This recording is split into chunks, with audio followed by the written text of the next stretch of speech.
नमस्कार, आपण पाहताय न्यूज 18 लोकमत. आपल्या सगळ्यांचं स्वागत. मी मिलिंद भागवत आणि इथून पुढे आपण सलगपणे बातचीत करणार आहोत राज्यातल्या विद्यार्थ्यांच्या भवितव्याबद्दल. राज्यातल्या विद्यार्थ्यांच्या परीक्षांचा जो विषय आहे त्या विषयातली गुंतागुंत आणखीन वाढणार का तो सोपा होणार?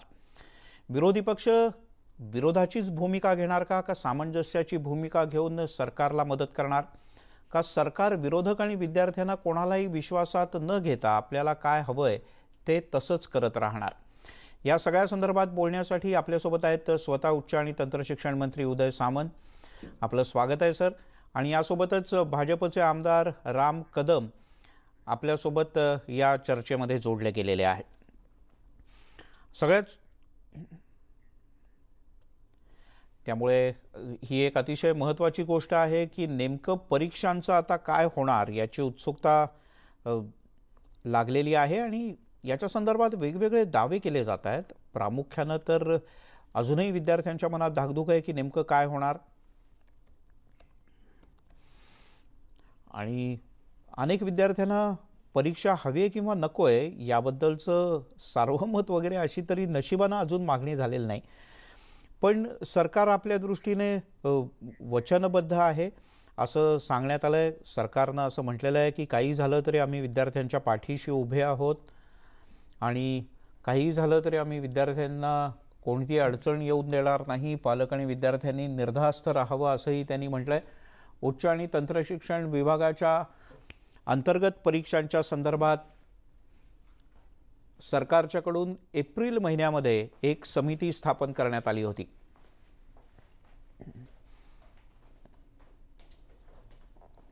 6 मे रोजी समितीकडून राज्य सरकारकडे एक अहवाल सादर करण्यात आला.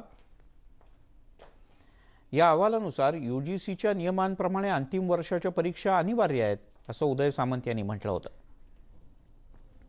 सामंत यांच्या 17 मे रोजीच्या विद्यापीठ आयोगाला लिहिलेल्या पत्रावरून मग राजकारण सुरू झालं. कारण सगळ्यात आधी राज्यपालांनी म्हटलं की याची कोणतीच मला कल्पना नाही. पुढील उच्च शिक्षणावर, पदवीवर आणि संबंधित अंतिम वर्षाच्या विद्यार्थ्यांच्या परीक्षांचं नेमकं काय होणार हा प्रश्न तेव्हापासूनच विचारला जाऊ लागला. दरम्यानच्या काळात कोरोनाची स्थिती आणि विद्यार्थ्यांची मानसिकता अतिशय महत्त्वाची आहे असं पुढे आलं आणि जे अतिशय स्वाभाविक आहे.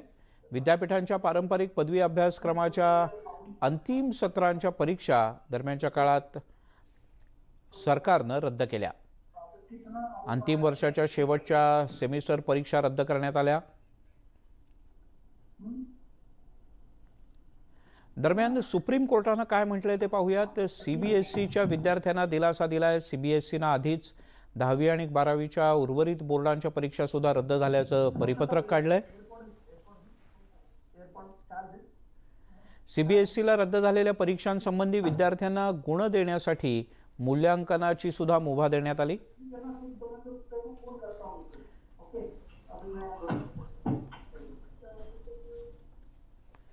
CBSE बोर्ड परीक्षेतील शेवटच्या 3 पेपरमध्ये मिळालेले गुण जे आहेत ते गृहीत धरले जाणार आहेत. तसंच 12वीच्या विद्यार्थ्यांना आपले गुण वाढवण्यासाठी पर्यायी परीक्षा देण्याची संधी सुद्धा उपलब्ध असेल. हे सगळं CBSEच्या बद्दल आहे.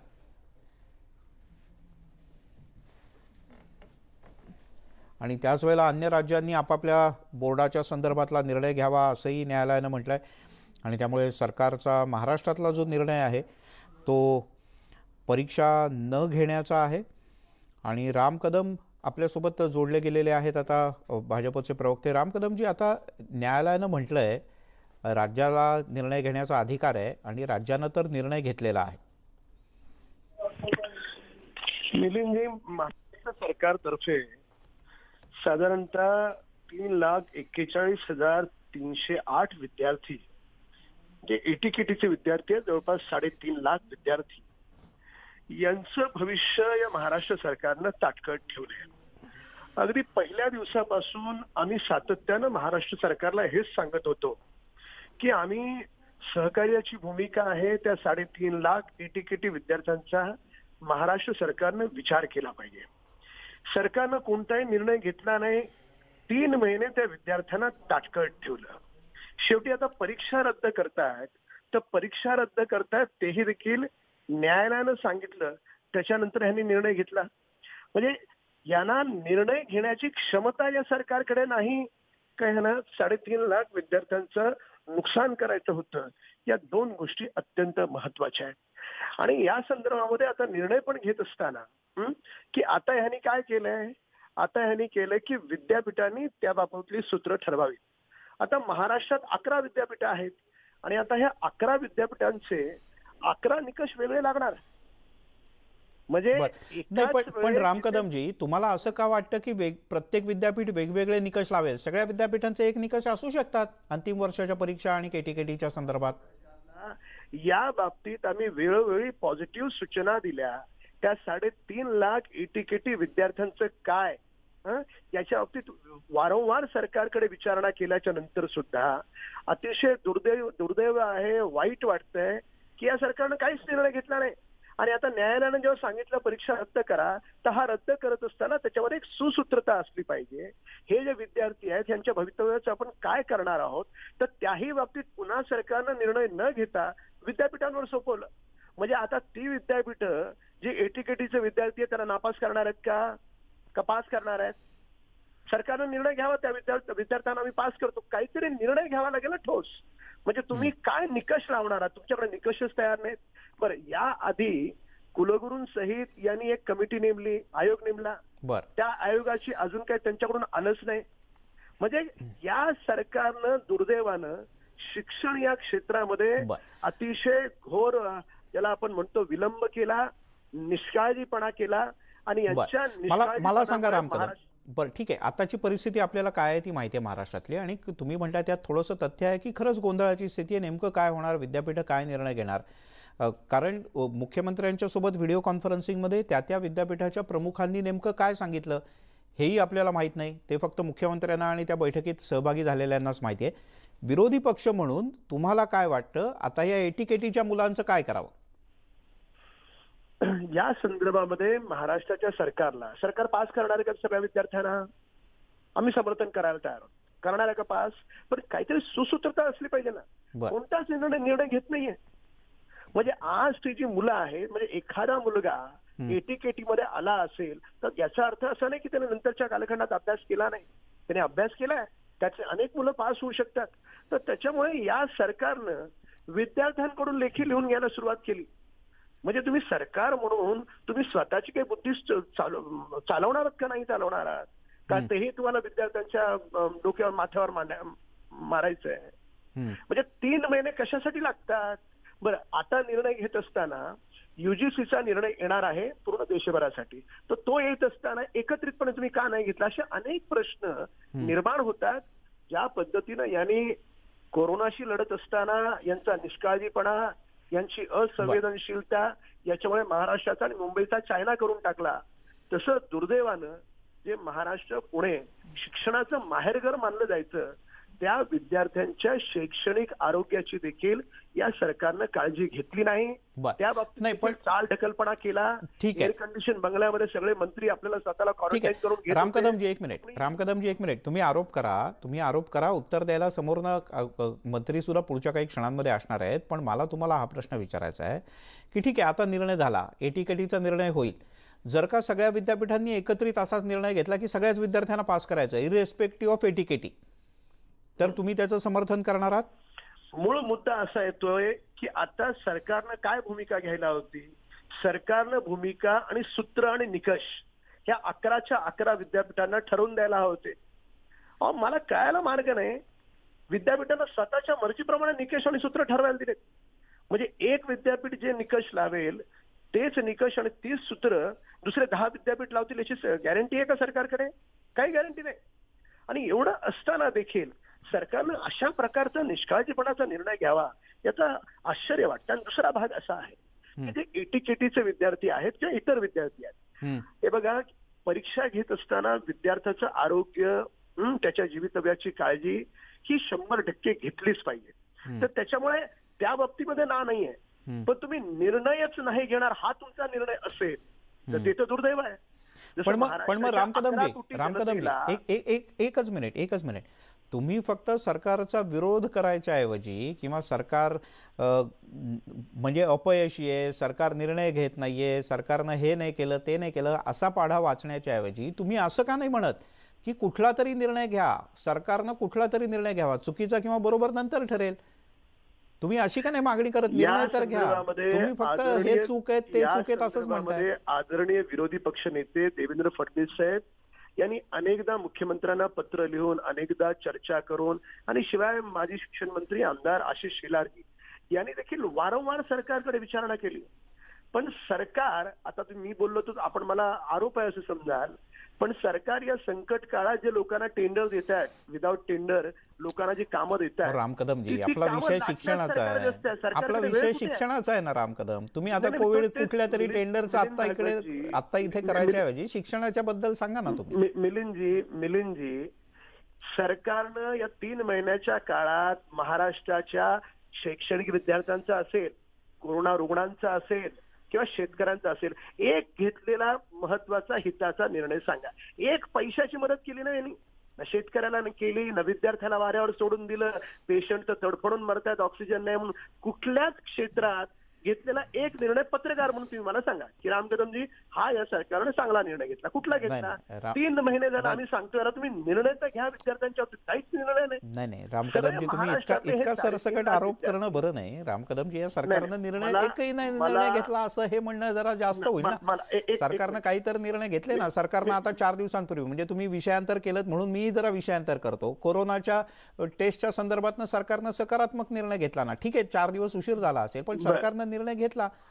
आता मिलिंदजी मला निसर्ग वादळग्रस्तांना मदतीचा सरकारचे चेकही देऊन झाले ना. माझ्या फक्त 2 प्रश्नांची उत्तर आपण द्यावी. बोला. पहिला प्रश्न, या 3 महिन्यामध्ये लोकांच्या घरात उपासमार सुरू आहे, त्यांच्या घरात काय शिजलंय याच्यासाठी महाराष्ट्राच्या सरकारने एका पैशाची, मी 1 रुपयाची म्हणत नाही, एका पैशाची मदत केली का? हा पहिला प्रश्न. दुसरा प्रश्न, ऑक्सिजन पुरवायला रॉकेट सायन्स कोणतं लागतं? ऑक्सिजन मिळत नाही मुंबई सारख्या रामकदमजी तुम्हाला अर्धा मिनिट मरतात की नाही हे मान्य करावं लागेल की नाही तुम्हाला?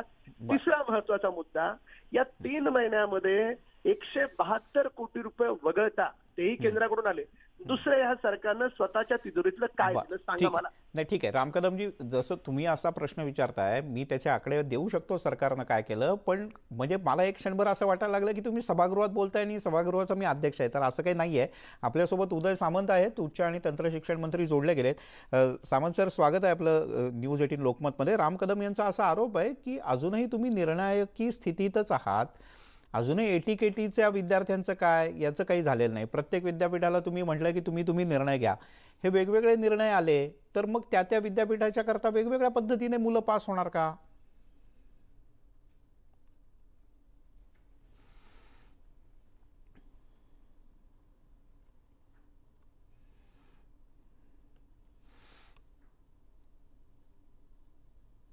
उदय सामंतजी, माझा आवाज पोहोचतोय तुमच्यापर्यंत?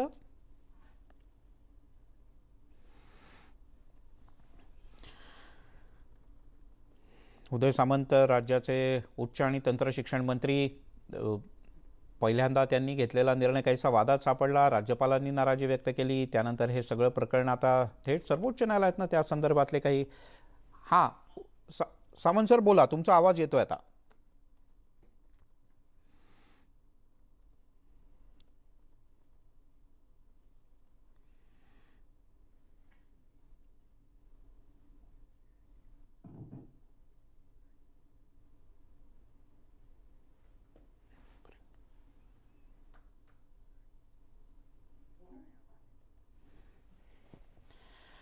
आपण उदय सामंत यांच्याशी संपर्क साधण्याचा प्रयत्न करूयात, पण आता न्यायालयाच्या निर्णयानंतर त्या विद्यापीठात शिकणाऱ्या विद्यार्थ्यांच्या कोर्सच्या संदर्भात काय निर्णय घ्यायचा आहे ती विद्यापीठं आता ठरवणार आहेत.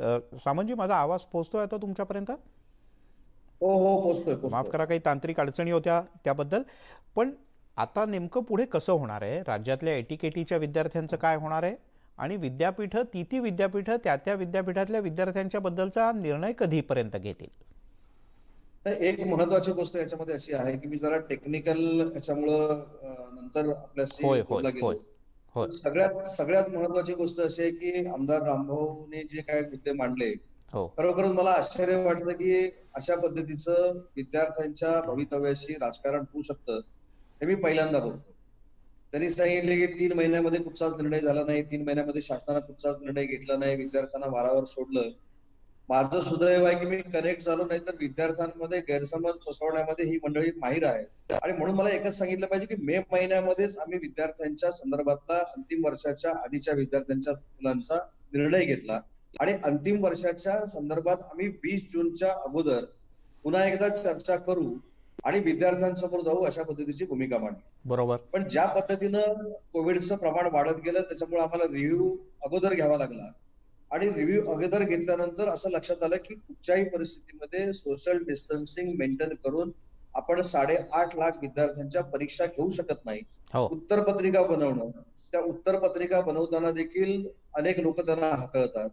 हो. प्रश्नपत्रिका बनवणं, त्या प्रश्नपत्रिका बनवताना देखील अनेक लोक त्यांना हाताळतात. हो. त्या सेंटरपर्यंत आणून सोडणं म्हणजे परत ट्रॅव्हलिंग, त्याच्यामध्ये ड्रायव्हर लोक, क्लीनर लोक, त्यांचा युनिव्हर्सिटीशी येणारा संपर्क, युनिव्हर्सिटीतनं प्रत्येक शाळेमध्ये जाताना, कॉलेजमध्ये जाणारा येणारा संपर्क, हो. हा सगळ्याचा विचार पहिल्या फेजमध्ये झाला. आणि त्याच्यानंतर जर सोशल डिस्टन्सिंगचा आपण जर विचार केला तर 8.5 लाख विद्यार्थ्यांना परीक्षेला बोलवणं हे मला असं वाटतं की योग्य नव्हतं. हो. आणि म्हणून सगळ्या कुलगुरू महोदयांबरोबर मुख्यमंत्री महोदयांनी चर्चा केली. होय. मुख्यमंत्री महोदयांची चर्चा केल्यानंतर आम्ही या निर्णयावर आलो की अव्यावसायिक जे अभ्यासक्रम आहेत हो. आणि व्यावसायिक अभ्यासक्रम जे आहेत त्यामधल्या अव्यावसायिक अभ्यासक्रमांची पदवी परीक्षा रद्द करून त्यांना पुढच्या वर्ग म्हणजे पदवी देण्यात यावी आणि बॅकलॉगच्या बाबतीमध्ये बरोबर. नंतर निर्णय घ्या. ठीक आहे. सामंतजी, तसा तुम्ही निर्णय पार्श्वभूमी खूप चांगल्या पद्धतीने तुम्ही सांगितलीत आणि तुमच्या माहिती करता तुम्ही याच्या आधी सरकारनं घेतलेल्या निर्णयांचे पैकी 4 निर्णय मी पण सांगितले राम कदम यांना, कारण तुम्ही यायला थोडीशी तांत्रिक अडचण होती. पण आता मला सांगा की आता या स्थितीत काय होणार आहे नेमकं? आता म्हणजे विद्यापीठं आपापल्या स्तरावर कसा निर्णय घेणार आहेत आणि एटीकेटीच्या विद्यार्थ्यांचं काय, त्यांना अजून माहित नाही. बघितलं असेल तरी सुद्धा युजीसी देखील महाराष्ट्र सरकार निर्णय ऑल ओव्हर इंडियामध्ये घेण्याच्या मनस्थितीमध्ये आहे असं तुमच्याकडनंच आम्ही बघितलंय, तुमच्याकडनंच ऐकतोय. आणि एटीकेटीच्या बाबतीमध्ये शासनानं स्पष्ट असं सांगितलेलं आहे की जो काय गैरसमज निर्माण केला जातोय या गैरसमजाला कोणीही बळी पडू नये. 13 विद्यापीठाचे जे कुलगुरू आहेत यांच्याशी येत्या 2-4 दिवसामध्ये मुख्यमंत्री महोदय स्वतः चर्चा करतील, मुख्य सचिव स्वतः चर्चा करतील, मी खात्याचा प्रमुख म्हणून त्याच्यामध्ये असेल. आणि एटीकेटीच्या विद्यार्थ्यांना देखील कोविडच्या संसर्गाची कुठची बाधा होऊ नये याची पूर्ण दक्षता घेऊन त्यांचं भविष्य अंधारमय होऊ नये यासाठी महाविकास आघाडीचं सरकार निर्णय घेणार आहे. आणि म्हणून मला असं वाटतं की विद्यार्थ्यांमध्ये जे एक वातावरण, जो एक विश्वास या महाविकास आघाडीच्या सरकारबद्दल निर्माण झालेला आहे, त्यामुळे काही लोकांच्या पोटामध्ये पोटसू उठलाय असं माझं म्हणणं आहे. पण आपण राजकारण करत असताना सगळ्या बाबतीमध्ये करू, पण भावी पिढीच्या बाबतीमध्ये राजकारण करू नये. हे सुरुवातीला मी सांगितलेलं होतं. आशिष शेलार साहेबांनी ज्यावेळी ट्विट केलं त्यावेळी देखील मी हे सांगितलेलं होतं की याच पद्धतीचे निर्णय हरियाणा गव्हर्नमेंटनं घेतला, तेलंगणा गव्हर्नमेंटनं घेतला, पॉंडिचेरी गव्हर्नमेंटनं घेतला, आसाम गव्हर्नमेंटनं घेतला, मध्य प्रदेश गव्हर्नमेंट अशा पद्धतीचा निर्णय घेतोय. आणि मी आज रेकॉर्डवर आपल्याला सांगतो की उत्तर प्रदेशमध्ये जिथे भाजपाची सत्ता आहे तिथल्या फायनान्स मिनिस्टरांचा देखील मला फोन होता, माझ्याशी त्यांनी चर्चा केली सीईटीच्या बाबतीत, एक्झामच्या बाबतीमध्ये. आणि त्यांना देखील मी सांगितलं की महाराष्ट्रामध्ये अशा पद्धतीचा निर्णय आम्ही करतोय आणि त्यांनी देखील तो निर्णय ऐकून घेतला. आपण हेच विचारूयात उदय सामंतजी, आपण हेच विचारूयात की भाजप शासित उत्तर प्रदेश राज्याच्या मंत्र्यांना जर का अडचण नसेल महाराष्ट्र सरकारच्या निर्णयाबद्दल आणि ते स्वागत करत असेल किंवा अनुकरण करत असेल तर राम कदम यांना विरोध का? राम कदम, आता मंत्री महोदयांनी सांगितलं की एटीकेटीच्या विद्यार्थ्यांचाही प्रश्न ते सकारात्मक दृष्टीनं सोडवतील, तर आता काय अडचण आहे? आता तर प्रश्न सुटल्याच जमाय. म्हणजे मिलिंदजी, बोला. मी मंत्री महोदयांच्या बाबतीत व्यक्तिगत बोलणार नाही. त्यांचं व्यक्तिगत पातळीवर त्यांचं खूप चांगलं काम आहे, पण सरकार म्हणून याही क्षणाला म्हणजे 3 महिन्याच्या नंतर 3,41,308 विद्यार्थी जे एटीकेटी वाले आहेत त्यांच्या मनामध्ये भीती आहे की महाराष्ट्राचं सरकार आम्हाला नापास करेल. आणि अशी अनेक उदाहरणं आपण पाहिली आहेत की नापास होण्याच्या भीतीनं अनेक विद्यार्थी आत्महत्या देखील याच्या अगोदरच्या कालखंडात केलेल्या ह्या बातम्या आपल्या चॅनलवर दाखवल्या गेल्या. राम कदम, त्यांनी असं म्हटलं की पुढच्या 4 दिवसात निर्णय करणार त्याचा. असं नाही मिलिंदजी, असं नाही, मला बोलायला द्यायचं आता. हे जे 3.5 लाख विद्यार्थी आहेत, आम्ही योग्य विचार करून निर्णय करू, योग्य विचार करून निर्णय करू. 3 महिने आम्ही हेच ऐकतोय. तो योग्य विचार तुमचा कधी होणार आहे? निर्णय न घेणं हा या महाराष्ट्र सरकारचा निर्णय आहे का? आणि यांना काही विचारलं, इकडे तिकडे कसली बोटं दाखवतायत हे सरकार. तुमचा निर्णय का त्या 3.5 लाख विद्यार्थ्यांबद्दल हा आम्ही प्रश्न विचारला, तर आम्ही आरोप करतोय. वा रे वा, ही कसली पद्धत? आपण लगेच विचारू. सरकारला हे स्पष्ट करावं लागेल की त्या मुलांचं आरोग्य महत्वाचं आहे, हे आम्ही मान्य केलंय. सरकार जर त्या मुलांच्या बाबतीत चांगला निर्णय घेत असेल तर आम्ही स्वतःहून सरकारचं स्वागत करू, हेही याच्या आधी स्पष्ट केलंय. पण सरकार निर्णयच घ्यायला तयार नाही. आणि हा जो निर्णय घेत नाहीये त्याला ते ठासून सांगतात की हा आमचा निर्णय आहे. बरं ठीक आहे. सामंतजी, तुमच्यावर आरोप आहे की तुम्ही निर्णयच घेत नाही. तुम्ही काय निर्णय घेतले आहेत आणि तुम्ही काय निर्णय घेणार आहात याची पुन्हा एकदा कल्पना द्या, जेणेकरून महाराष्ट्रातल्या म्हणजे न्यूज 18 लोकमतला केवळ तुमच्या दोघांमध्ये चर्चा आणि वाद घडवण्यात काही इंटरेस्ट नाही. महाराष्ट्रातल्या विद्यार्थ्यांच्या मनातला गोंधळ दूर झाला पाहिजे. नाही, विद्यार्थ्यांच्या मनामध्ये मी जे काही विद्यार्थ्यांशी बोलतो, विद्यार्थ्यांची चर्चा घेतो, विद्यार्थ्यांच्या मनामध्ये संभ्रम निर्माण करण्याचं काम केलं जातंय. त्यातलं एक उदाहरण मी तुम्हाला सांगतो की एटीकेटीच्या बाबतीमध्ये एटीकेटी देणाऱ्या विद्यार्थ्यांना पूर्ण शेवटच्या अंतिम वर्षाची देखील परीक्षा द्यावी लागेल अशा पद्धतीची ट्विट, अशा पद्धतीची पत्रकं देखील काढण्यात आली. पण मला विद्यार्थ्यांना सांगितलं पाहिजे की त्या परीक्षा देखील त्यांच्या रद्द करण्यात आलेल्या आहेत. फक्त ज्यांचा एक विषय असेल, 2 विषय एटीकेटीचे असतील, बॅकलॉगचे असतील, त्यांचं नक्की व्यवस्थितरित्या काय करायचं ज्याच्यामध्ये विद्यार्थ्यांचं नुकसान होऊ नये अशा पद्धतीचा निर्णय आपल्याला घ्यावा लागेल.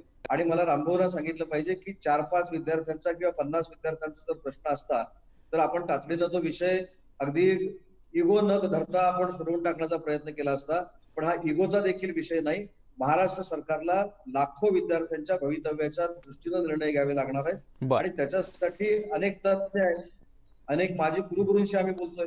युजीसीचे माजी अध्यक्ष सुखदेव थोरात साहेबांची आमची चर्चा चालू आहे, वेरुळकर साहेबांशी आम्ही चर्चा करतोय, विद्यमान कुलगुरूंशी आम्ही चर्चा करतोय. उदयजी, त्यांचं असं म्हणणं आहे, उदयजी त्यांचं असं म्हणणं आहे की तुम्ही चर्चा करताय, पण त्यांचा असा आरोप आहे की तुम्ही चर्चाच करताय, याच्यात निर्णय होत नाहीये. त्यांना असं म्हणायचं की तुम्ही निर्णय करा, इस पार या उस पार कुठला तरी एक निर्णय करा, तर तो निर्णय व्हायला पण वेळ लागतोय असा त्यांचा आरोप आहे. ठीक आहे, आपण एक छोटासा ब्रेक घेऊयात. त्यानंतर उदयजी पुन्हा एकदा मी तुमच्याकडे येतो आणि या विषयातला कमीत कमी गोंधळ लोकांच्या मध्ये गोंधळ आहे आणि तो याच्याच करताय की निर्णय झालेला नाही, पण तरी कमीत कमी गोंधळ लोकांच्या मनात व्हावा आणि जास्तीत जास्त शंकांचं निरसन व्हावं. एक छोटासा ब्रेक घेऊया. ब्रेकनंतर राज्याचे माननीय उच्च आणि तंत्र शिक्षण मंत्री उदय सामंत आणि भाजपचे आमदार राम कदम यांच्यासोबतची चर्चा सुरूच राहील.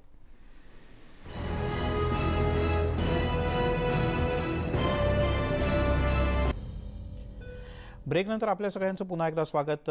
उच्च आणि तंत्र शिक्षण मंत्री उदय सामंत आहेत आपल्यासोबत. सामंतजी, आता प्रत्येक विद्यापीठाने जर का विद्यार्थ्यांच्या संदर्भात थोडासा वेगवेगळा निर्णय घेतला तर सुसूत्रता कशी येणार राज्यात आणि निर्णय कधीपर्यंत होईल? या सगळ्यामध्ये जर आपण एक विचार केला आणि आपण राज्यपाल महोदयांचा कायमस्वरूपी ह्या सगळ्यामध्ये उल्लेख करतो, तर राज्यपाल महोदयांचं हेच धोरण आहे, हाच विचार आहे आणि हेच म्हणणं आहे की युनिव्हर्सिटीला जे शासनानं गाईडलाईन द्यावी आणि युनिव्हर्सिटीनं त्यांचे जे काय असेल ते निर्णय करावे. एक मुद्दा जो आहे की सुसूत्रता जी आवश्यक आहे त्याच्या संदर्भामध्ये देखील कुलगुरू हे शासनाशी बोलतायत. कुलगुरू महोदयांना शासनाच्या स्तरावर आम्ही मार्गदर्शन करतोय, पण हे काही जाहीररित्या आम्ही करत नाही. आणि म्हणून जे विद्यार्थी पहिल्या शेवटच्या वर्षापर्यंतचे आपण कॅरी फॉरवर्ड केलेले आहेत त्यांची संख्या जवळजवळ 25 ते 26 लाख आहे आणि अंतिम वर्षाचे जे कॅरी फॉरवर्ड केलेले आहेत एटीकेटी सोडून ते जवळजवळ 7.5 ते 8 लाख आहेत आणि 2.5 ते 2.25 लाख ते 3 लाखच्या दरम्यान एटीकेटीचे विद्यार्थी आहेत. आता एटीकेटीचा जो आपण विषय मांडला जातो त्याच्यामध्ये एक सिस्टीम नव्यानं जी आपल्या एज्युकेशन मध्ये सुरू झालेली आहे ते देखील मला सांगितली पाहिजे, कारण सेमिस्टर पद्धत आपल्याकडे आहे. पहिल्या सेमिस्टरचा अभ्यास झाला की त्याची एक्झाम द्यायची, तो विषय आपण नंतर परत जर बॅकलॉग राहिला तरच पुढे नेतो. दुसरं सेमिस्टर त्याचा अभ्यास करायचा, त्याची परीक्षा द्यायची, असं करत करत आपण 7व्या सेमिस्टर परत आलेलो आहोत. त्याच्यामुळे 6वं 7वं सेमिस्टर जर राहिलं असेल किंवा 5वं सेमिस्टर राहिलं असेल आणि काही कॉलेजमध्ये बेस्ट ऑफ 3 असेल किंवा या जी संकल्पना आहेत या सगळ्या गोष्टीवर कुलगुरू महोदयांशी विविध विद्यापीठांच्या कुलगुरूंची चर्चा करावी लागेल, कारण त्यांच्या भागातले प्रश्न वेगळे आहेत. आता मला दुसरं कदम साहेबांना एक सांगितलं पाहिजे की सुसूत्रता पाहिजे. अगदी त्यांचं म्हणणं बरोबर आहे, त्यांचं अगदी विजन देखील बरोबर आहे, पण हे सुसूत्रता आणण्याची संधी देखील अनेक लोकांना मिळालेली होती, त्याच्यामध्ये ती सुसूत्रता आलेली नाही. त्याचं एक उदाहरण सांगतो की गडचिरोली आणि चंद्रपूर साठी एक वेगळी युनिव्हर्सिटी आहे, ज्याच्या परीक्षा त्या बाकीच्या युनिव्हर्सिटींबरोबर आजपर्यंत कधीच झालं नाही. बरोबर. मग आपण त्यांना दोष द्यायचा का? तर त्यांची त्याच्यामध्ये चूक नाही.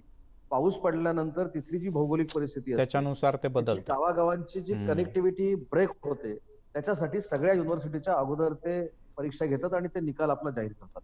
म्हणजे आपण असं म्हणायचं का की युनिव्हर्सिटीमध्ये सुसूत्रता नाही? माझं म्हणणं असं आहे की कुठच्याही विद्यार्थ्याचं पदवी मिळाल्यानंतर नुकसान होणार नाही, एवढी आपण काळजी. महाराष्ट्र शासन ठीक आहे सर, कार्यक्रमाच्या शेवटी प्रत्येक वेळी दिलेली आहे. बरं, कार्यक्रमाच्या शेवटी आपल्याकडे वेळेची मर्यादा आहे थोडीशी, त्यामुळे तुम्हाला विनंती आहे की साधारण याच्यातला अंतिम निर्णय आज आता तारीख आजची बघितली तर एक 5 तारखेपर्यंत होऊ शकतो याच्यातला निर्णय, 5-6 तारखेपर्यंत. कुलगुरूंबरोबर जी बैठक घ्यायची आहे ती येत्या मुख्यमंत्री महोदयांना आम्ही विनंती केलेली आहे. येत्या 2-3 दिवसामध्ये कुलगुरू महोदयांबरोबरची बैठक होईल. त्यांचे विचार ऐकून घेतले जातील आणि मला असं वाटतं की विद्यार्थ्यांना ताटकळत ठेवणं, विद्यार्थ्यांचे पेशन्स चेक करणं हे काय महाराष्ट्र शासनाची प्रायोरिटी नाही आणि म्हणून लवकरात लवकर या 2-3 दिवसामध्ये सीएम साहेब बैठक घेतील. ठीक आहे सर, खूप खूप धन्यवाद. तुम्ही या चर्चेत सहभागी झालात आणि लोकांच्या मनातल्या शंका आणि गोंधळ थोडासा दूर करण्याचा प्रयत्न केला. राम कदम स्वाभाविकपणे अतिशय आक्रमक होते, कदाचित विरोधी पक्षाचं ते काम असेल, पण शेवटी विद्यार्थ्यांचं भलं झालं पाहिजे. ही सगळी शिक्षण व्यवस्था विद्यार्थी केंद्रित आहे आणि विद्यार्थ्याचा विचार त्याच्यात झाला पाहिजे, तो होईल आणि त्याला गुणांची देणगीसुद्धा दिली जाणार नाही आणि त्याच्या परीक्षेत त्याच्या सुरक्षेचीही काळजी घेतली जाईल. अपेक्षा आहेत आम्हाला राज्य सरकारकडनं की त्या या सगळ्याचा विचार करून निर्णय घेतील. आपण दोघेही चर्चेत सहभागी झालात, आपल्या दोघांचे मनापासून आभार. आज इथे थांबूयात. पाहत राहा न्यूज 18 लोकमत.